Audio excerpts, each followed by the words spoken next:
What happens when someone needs help during an emergency, but there's no internet? In many remote areas and disaster situations, access to immediate guidance becomes nearly impossible, and even a small delay can be dangerous. To address this problem, I built RescueAI, an offline emergency assistant powered by Gemma 4 that runs entirely on device. This system provides instant, step-by-step instructions for real-life situations like bleeding or fainting, without relying on any internet connection.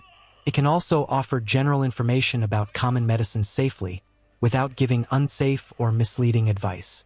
The application uses a lightweight, quantized model with efficient local inference, making it accessible even on low-resource systems. RescueAI is designed to ensure that critical knowledge is always available when it's needed the most.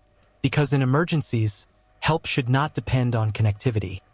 It should be available anytime, anywhere.